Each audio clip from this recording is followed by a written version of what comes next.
पिछले कुछ समय से सर्दी, खांसी, जुखाम और बुखार बहुत ज़्यादा देखने में आया है और मेरे पास भी काफ़ी सारे कमेंट्स आए कि हमें खांसी हो गई है, पिछले 15 दिन से है, जा ही नहीं रही है, क्या करना चाहिए। इसके अलावा बहुत लंबे समय से बुखार की दिक्कत है, हड्डियों का बुखार है और वो ठीक ही नहीं होता है। शरीर में कमज़ोरी बहुत है, इम्यूनिटी बहुत ज़्यादा कमज़ोर हो गई है। तो आज आपको एक ऐसी औषधि बताएंगे जो कि आयुर्वेद की सबसे चमत्कारी औषधि है।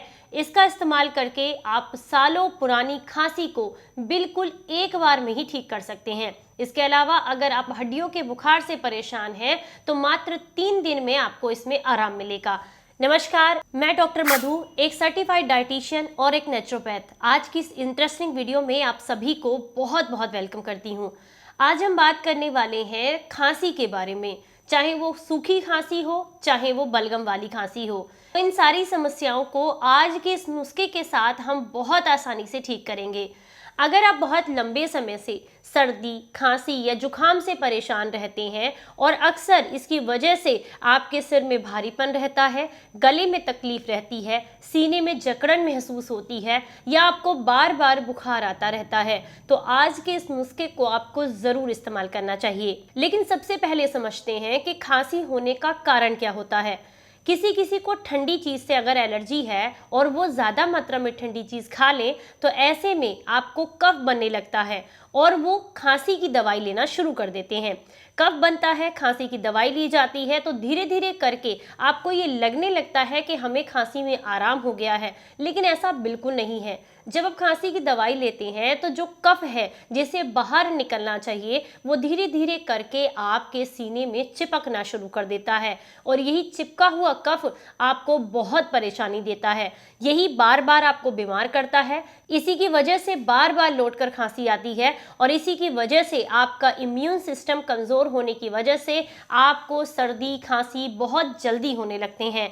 तो अगर आप भी खांसी को रोकने के लिए दवाइयाँ लेते हैं या फिर थोड़ा बहुत बुखार आने पर ही तुरंत दवाइयाँ लेते हैं तो ऐसे में आपको सावधान होने की ज़रूरत है, क्योंकि इस दवाइयों से होने वाले जो साइड इफ़ेक्ट्स होते हैं वो सीधा हमारे लीवर पर असर करते हैं। इससे हमारा लीवर कमज़ोर होने लग जाता है। बीमारी की जड़ तो नहीं जाती, लेकिन साथ में और भी कई सारी बीमारियां हमें घेर लेती हैं। तो इसलिए बहुत ज़रूरी है कि जब भी आपको खांसी हो, जुखाम हो, बुखार हो तो पहले स्वतः ही अपने शरीर को समय दें। 1 से 2 दिन में वो अपने आप ही कम हो जाएगा। लेकिन फिर भी अगर उसका प्रकोप कम नहीं हो रहा है तो ऐसे में आप घरेलू नुस्खे या आयुर्वेदिक नुस्खों को ज़रूर आजमाएं। ऐसा ही एक नुस्खा आज मैं आपके साथ शेयर कर रही हूँ। अगर बहुत लंबे समय से आपको कफ वाली खांसी है तो इस नुस्खे को आप लगातार 1 हफ्ते तक लें। अगर आपको सूखी खांसी है तो इसे आप 2 हफ्ते तक लें और अगर आपको हड्डियों का बुखार है इसी नुस्खे को आप लगातार 2 या 3 हफ्ते तक भी ले सकते हैं, क्योंकि इसका कोई साइड इफेक्ट नहीं है। ये आपके शरीर को सिर्फ और सिर्फ फायदा ही करने वाला है। तो चलिए अब बात करते हैं कि इस नुस्खे को आपने बनाना कैसे है।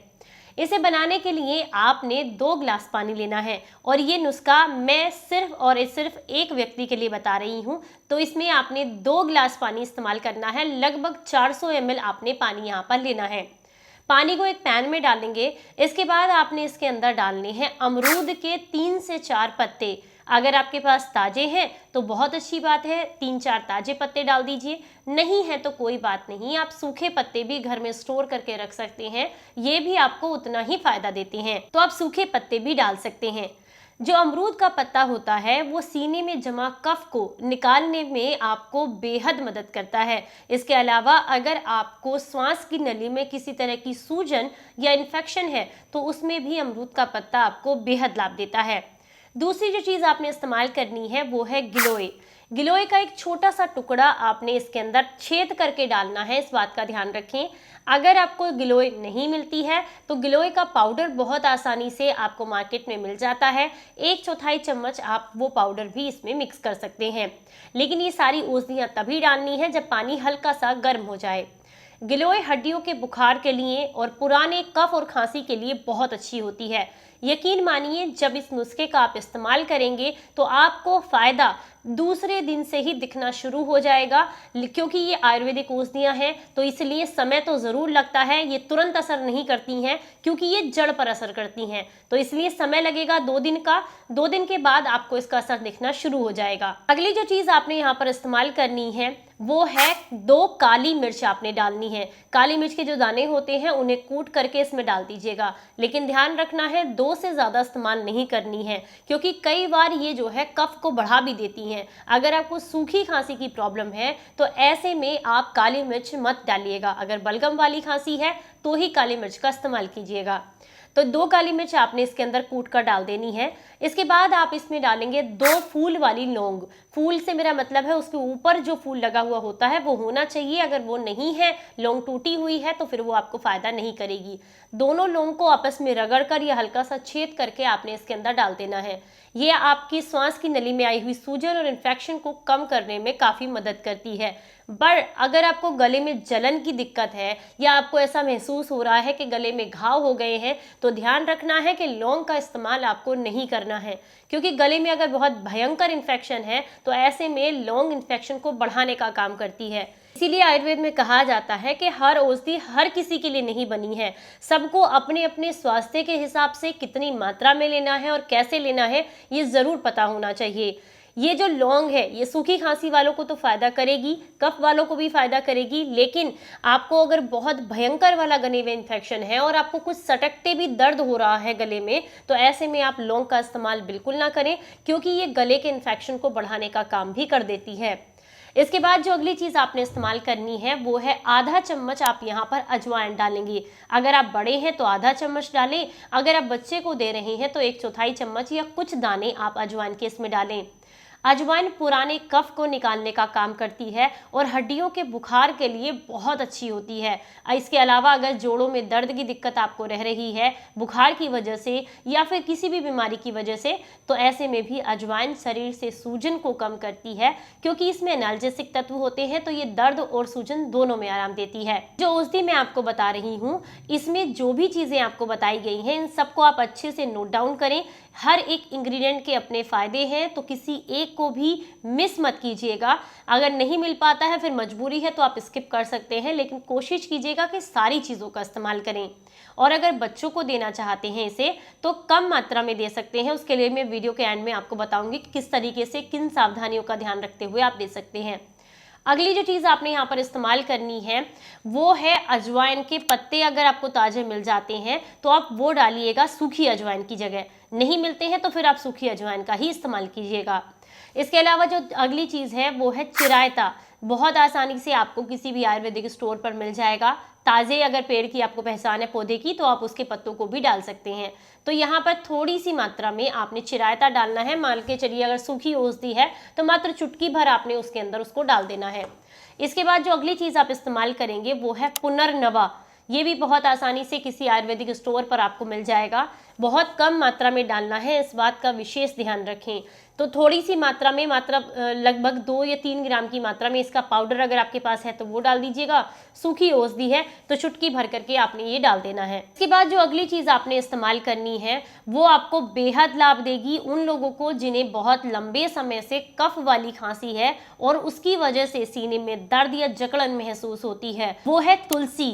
तुलसी के पंचांग का आपने यहाँ पर इस्तेमाल करना है, यानी कि आपके पास उसकी जड़ भी होनी चाहिए, तना भी होना चाहिए, पत्तियाँ भी होनी चाहिए और उसके बीज भी होने चाहिए। ये सारी चीज़ें उसके अंदर हों तभी आपको पूरा फायदा मिलेगा। आप कूट छेद करके इसको रख सकते हैं या फिर अगर आपको नहीं है आपके पास तो आप मार्केट से ला सकते हैं, इजीली मिल जाता है। तुलसी का पंचांग लेना है और 1 चम्मच भर के आपने इस पंचांग को इसके अंदर डाल देना है। इसके बाद जो आपने डालना है वो है सहजन की पत्तियाँ, जिन्हें मोरिंगा भी कहा जाता है। तो 8 से 10 पत्तियां आपने इसके अंदर सहजन की डाल देनी है। ये भी हड्डियों के बुखार और कफ को निकालने का काम करती हैं, तो आप इनका इस्तेमाल जरूर कीजिएगा। इसके बाद आपने इसके अंदर डालना है थोड़ा सा, अगर कच्ची हल्दी है तो आधा इंच आपने उसको लेना है और साथ में आधा इंच ही अदरक लेना है। दोनों को कूट छेद करके इसमें मिक्स कर दीजिएगा। अगर आपके पास कच्ची हल्दी नहीं है तो कोई बात नहीं, आप पाउडर वाली हल्दी भी इसके अंदर डाल सकते हैं 1/4 चम्मच की मात्रा में, और साथ में अदरक को भी कूट कर डालना है। इसके बाद जो अगली चीज़ आप इस्तेमाल करेंगे वो है सौंफ। 1 चम्मच भर के यानी कि लगभग 5 ग्राम की मात्रा में आपने इसके अंदर सौंफ डालनी है और साथ में आपने आधा इंच दालचीनी का टुकड़ा भी इसके अंदर ऐड करना है। अगर बहुत लंबे समय से आपको छींकें भी आ रही हैं या डाइजेशन से रिलेटेड भी कोई दिक्कत है तो ऐसे में आप 1/4 चम्मच इसमें जीरा भी ज़रूर डालिएगा।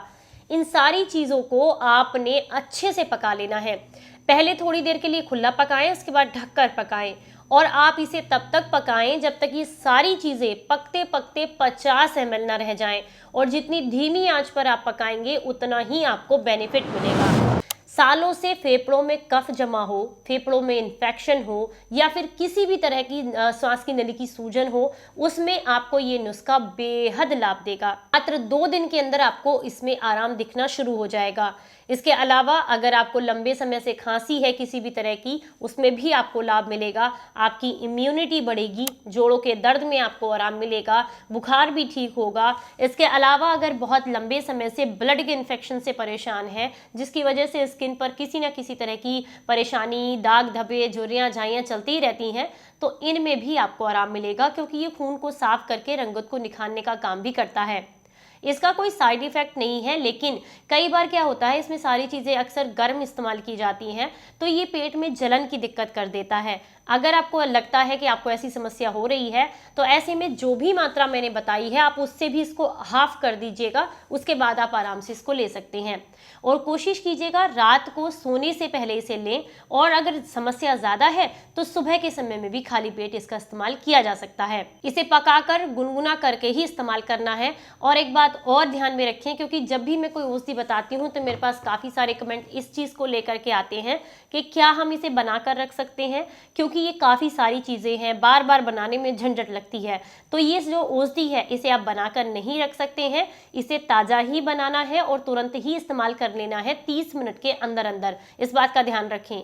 गुनगुना गुनगुना आपको पीना है और इसका जो मटेरियल बचेगा, जो चीज़ें आपने यूज़ की हैं, उसको आप ज़रूर दोबारा यूज़ कर सकते हैं। यानी कि मान लीजिए आपने सुबह में से काढ़ा बना लिया तो शाम के काढ़े के लिए भी आप इसी का इस्तेमाल कर सकते हैं। आपको सारी चीज़ें दोबारा डालने की ज़रूरत नहीं है। अब बात करते हैं बच्चों के लिए।